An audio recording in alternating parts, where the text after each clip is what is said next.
Hello, I'm Samantha and this is Read That.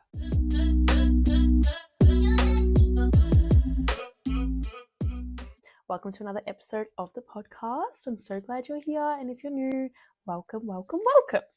Today's episode is going to be a Valentine's Day themed, since Valentine's Day is coming up on the Saturday this week.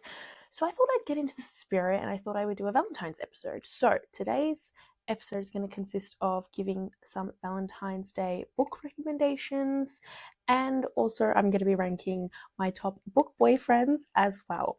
So I thought this is the perfect way to get into the Valentine's Day spirit. We can talk about Valentine's books, book boyfriends, and I've also got my red nails. So I'm fully getting in the spirit, and all I can say is this is as far as I will participate in Valentine's this year, because what else do I do besides talking about fictional boyfriends for Valentine's? It's the only correct and right response to the holiday. Now, as we do at the start of every podcast episode, we're going to be saying what we are currently reading. So I'm still listening to Iron Flame on Audible. The audiobook is 36 hours long. So it's taken me quite a while to listen to it, but that's because I only listen to audiobooks when you drive, when you're doing things like, it's just like background noise. So I feel like it takes extra long compared to like a book, but we're still going with it. We're nearly done. And I've also been reading Conditions of Will by Jessa Hastings. And so far, I'm really, really liking it. I'm about halfway through. People have said it's like a 5-star read, but to me, it's giving 4 right now. But like I said, I am only about 45-50% of the way through, and I see the potential, and I'm really enjoying it. So that's all I'll say for now. Okay, let's get into the main part of the episode. So Valentine's Day book recommendations. So I have 5 books on this list that I recommend. These are also books that I want to read around Valentine's Day, and they are all really highly rated in the romance category. So they should be good, promising books. First book on the list is The 7-Year Slip by Ashley Poston. And I've seen this book everywhere. I've seen it everywhere. I think it's been out for a few years now. It has 4.2 stars on Goodreads. So that's pretty high, I would say. It's pretty good. It's perfect for Valentine's Day because it is a romance book and it's got a little bit of magic in it. So it's just perfect. This book is about a woman called Clementine who is very guarded with her emotions, and she doesn't want to get close to anyone in an attempt to keep herself safe from feeling things, basically, in that regard, romance. Her auntie has just passed away and she moves into her apartment, and she starts seeing like a strange man standing in the kitchen who looks like someone that she would find attractive slash would date. So he's like her type, basically, but he's this strange man that she sees. It turns out that he actually exists in the past, 7 years ago, hence the name of the book. So basically, she realizes the apartment lives in 2 timelines. So she lives in present day, obviously, but also 7 years prior, hence why she sees this strange man in her apartment. This book is about grief and if love can survive things outside of our control and when things aren't really in sync in life. I think it's the perfect book for Valentine's Day because it's romantic, it's going to be emotional, and it's just like a heartwarming kind of story. It's got a bit of that right person, wrong time kind of trope to it as well. So it's just a cute little magical heartwarming book for Valentine's. Next book on the list is The Fatal Risk by Abby Jimenez. It's rated 4 stars on Goodreads, which is pretty high. This book is perfect as well to read on Valentine's Day if you want just like a short little read. It's under 100 pages, nice and short and sweet. So you can literally read it in one sitting. The book takes place over the Valentine's Day weekend, and it's about 2 neighbors who are very closed off to love. You've got Steph, the guy who has recently been divorced, and you have Charlotte, who is very anti-men. They're forced to stay together, and they basically just have to make the most of the weekend slash bad situation. It's got that forced proximity trope because they are forced to stay together, and they decide that they're going to make the most of the weekend slash bad situation they find themselves in. It's basically just a cute, funny little romance book, so it's great for this Valentine's Day season. It's definitely on my list. The next book as well is another Abby Jimenez book. It's called Yours Truly. This one is rated 4.3 stars on Goodreads, which again, very high. The book focuses on Brianna, who is a doctor. She's going through a lot at the moment. She's recently just had a divorce. Her brother's having some health issues.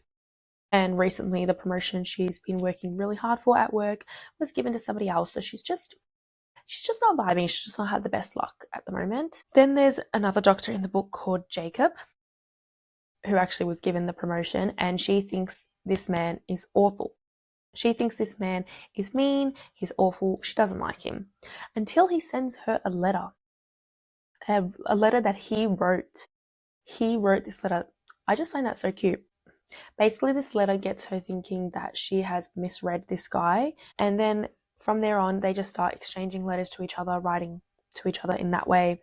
They start having lunch together, spending more time together, bonding over random things, and it's just going to blossom from there. This book is adorable and full of love and just showcases Jacob and Brianna's love story. It's got that bit of enemies to lovers in a sense, that Brianna doesn't like him, but then they turn lovey-dovey. Next book that I am recommending is Love and Other Words by Christina Lauren. This one is rated really high on Goodreads as well. It has 4.2 stars. This book has that second chance romance trope to it. So if that's your thing, you'll vibe this one. It follows a girl called Macy who is emotionally distant. She likes to have control over things. She's engaged to an older man who is financially stable. So on the surface, her life basically looks together. She has the perfect man. She's got money. She's engaged. Life looks good to her on surface. Yet deep down, she knows this isn't for her. It's just not it for her. She knows there's more for her. And she happens to run into a guy called Elliot, who was her first love back when they were like teenagers. And this was like, not only was this her first love, this is like her love, like her one love. So when she runs into him, it brings back all these memories, and the book goes between present day and past day as well. And you see their relationship of Elliot and Macy from when they were together back in the day.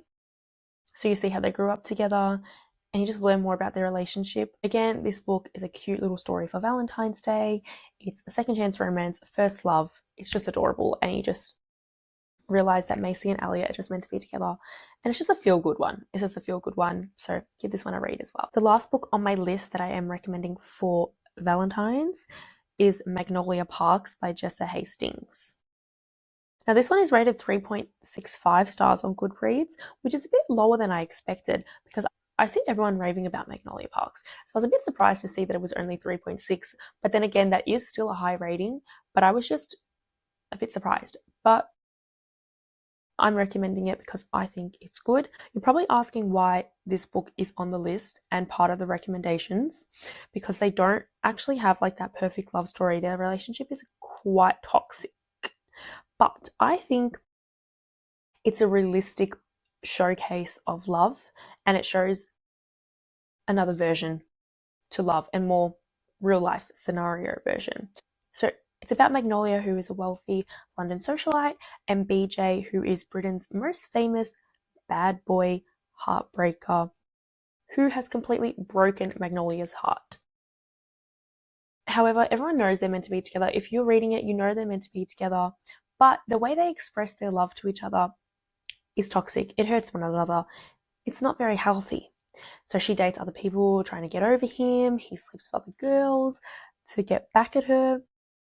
But in the end, they do come back together and find their way to each other.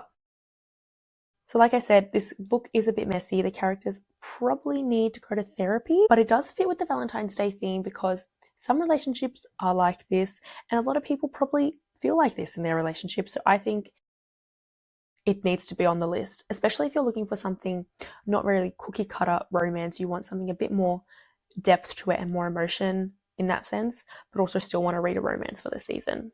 This one's for you.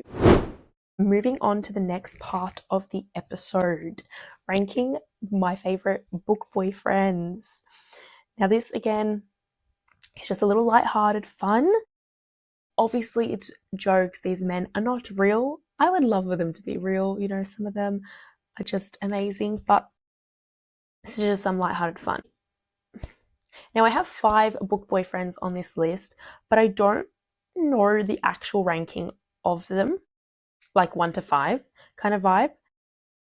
I've basically just based off who I think I would like to have as a boyfriend in like what they look like, how they act, basically just what I want in real life. So what I'm going to do is I'm going to tell you the 5 book boyfriends, and then maybe at the end I'll try to rank them actually 1 to 5, and we'll see.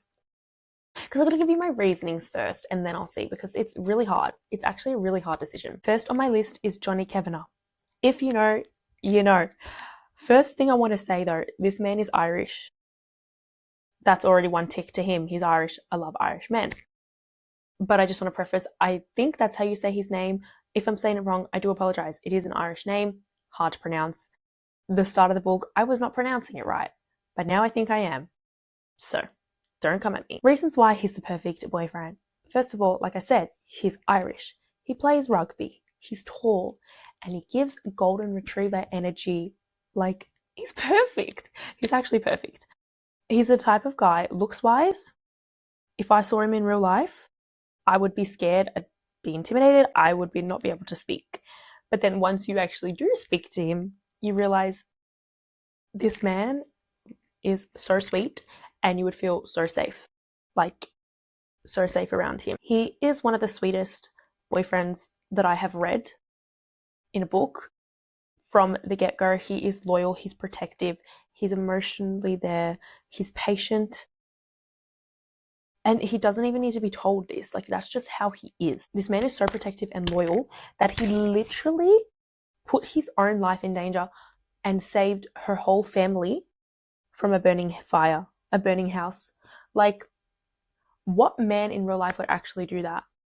I don't think there would be one. So therefore, he is one of my favorite book boyfriends. Next one on the list is Ryan Shea from The Right Move by Liz Tomford. Again, this man is tall. He plays basketball. He's rich. He's rich. He's a millionaire. He's very focused. He's very disciplined, and he's a private person. If he was in real life, he would be the type of person that wouldn't have social media. He would have to have social media because of his job, I guess, because he's a basketballer, but it would be like run by his like team. Like, he wouldn't actually be on social media. That's the vibes he gives. He's very closed off. He doesn't really open up much to people. But if he is in love with you, or if he loves you, if you're his family, his sister, his mum, whatever, he would show you so much love through his actions. He just wants to take care of people. And if he loves you, he loves hard. Like, once he lets you in, you're in. He's loyal, he's protective. Like, there is no one else he is thinking of in this world. So he's just like a little bit of a romantic in that sense. He actually is really romantic. So again, that's why he's on my list. Next one on the list is Joey Lynch from Saving Six and Redeeming Six by Chloe Welsh. Okay. You're probably going to question this one because he's a bit, you could say he's a bit toxic. But first of all, again, he's Irish, he's blonde, he has tattoos. He's a bit of a bad boy. See, I think that's where he gets it. He's a bit of a bad boy. Can't really express his emotions in a healthy ways. Yes, he partakes in some unhealthy habits, but if he's your boyfriend, like I said, this man loves hard, protective, and even though he carries a lot, if he's in love with you, you're on top of everything.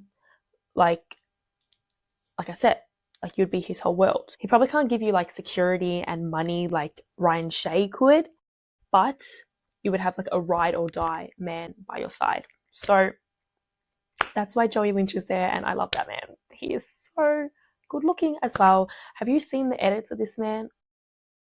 I can't. Go on TikTok and search Joey Lynch, Chloe Welsh, or Redeeming Six, Saving Six. Just all you need to put is Joey Lynch and it'll come up. But just look at the edits and you'll fall in love. Need I say more? Need I say more? Next boy on the list, John Tucker from The Goal by Ali Kennedy. This man is husband material. Again, he's tall, muscular, plays hockey, he's kind, he's emotionally mature, very domesticated. Like, this man is a chef, always cooking, always cooking.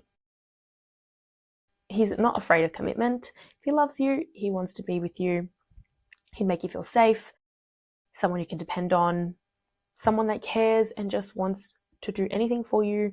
He's the type to really think about the little things that you wouldn't even think of yourself, and this man would have it covered and do it for you. Like, he's that type of a man.